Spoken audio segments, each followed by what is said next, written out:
ମୋର ସହକର୍ମୀ ଶିକ୍ଷକ ଶିକ୍ଷୟିତ୍ରୀଗଣ ଏବଂ ଏଠାରେ ଉପସ୍ଥିତ ଥିବା ଆମର ଅତି ପ୍ରିୟ ସ୍ନେହର ଛାତ୍ରଛାତ୍ରୀବୃନ୍ଦ, ଆଜି ଏହି ପବିତ୍ର ଉତ୍କଳ ଦିବସ ଅବସରରେ ମୁଁ ଆପଣମାନଙ୍କ ସମସ୍ତଙ୍କୁ ମୋର ଆନ୍ତରିକ ଶୁଭେଚ୍ଛା ଓ ଅଭିନନ୍ଦନ ଜଣାଉଛି। ଆଜିର ଏହି ମହାନ ଦିବସରେ ଆମ ରାଜ୍ୟର ଗୌରବମୟ ଇତିହାସ ଓ ଭବିଷ୍ୟତ ବିଷୟରେ ଦୁଇ ପଦ କହିବାକୁ ସୁଯୋଗ ଦେଇଥିବାରୁ ମୁଁ ଅତ୍ୟନ୍ତ ଗର୍ବ ଅନୁଭବ କରୁଛି। ମୋର ସ୍ନେହର ପିଲାମାନେ, ଆଜିର ଦିନ ଅର୍ଥାତ୍ ଏପ୍ରିଲ 1 ତାରିଖ କେବଳ କ୍ୟାଲେଣ୍ଡରରେ ଏକ ସାଧାରଣ ତାରିଖ ନୁହେଁ, ଏହା ହେଉଛି ପ୍ରତିଟି ଓଡ଼ିଆର ଆବେଗ, ସ୍ୱାଭିମାନ ଏବଂ ଗର୍ବର ବିଷୟ।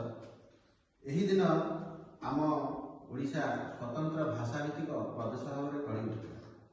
ଏଥିପାଇଁ ଆଜିର ଏହି ଶୁଭ ଅବସରରେ ଆମେ ସେହି ମହାନ ବରପୁତ୍ରମାନଙ୍କୁ ସ୍ମରଣ କରିବା, ଯେଉଁମାନେ କି ଏହି ଭାଷା ଆନ୍ଦୋଳନରେ ମୁଖ୍ୟ ପୁରୋଧା ଭାବରେ ଯୋଗ ଦେଇ ଓଡ଼ିଶାର ବିଭିନ୍ନ ରାଜ୍ୟଗୁଡ଼ିକ ବାହାର ରାଜ୍ୟରେ ମିଶ୍ର ହୋଇଥିଲେ ମଧ୍ୟ ତାହାକୁ ଏକୀକୃତ କରି ଏକ ଭାଷାଭିତ୍ତିକ ରାଜ୍ୟ ହିସାବରେ ଗଢ଼ି ତୋଳିଥିଲେ। ଆମ ରାଜ୍ୟ ଓଡ଼ିଶାର ଇତିହାସ ଏବଂ ପରମ୍ପରା ଅତ୍ୟନ୍ତ ସମୃଦ୍ଧ।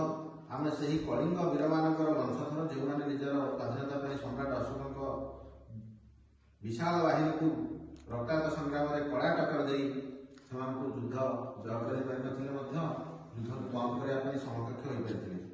ଓଡ଼ିଶା ପ୍ରାକୃତିକ ସୌନ୍ଦର୍ଯ୍ୟ, ମନୋରମ ଭରା କୋଣାର୍କ, ଲିଙ୍ଗରାଜ ମନ୍ଦିର, ପୁରୀ ମନ୍ଦିର ଆଦିକୁ ନେଇ ପ୍ରସିଦ୍ଧି ଲାଭ କରିଛି।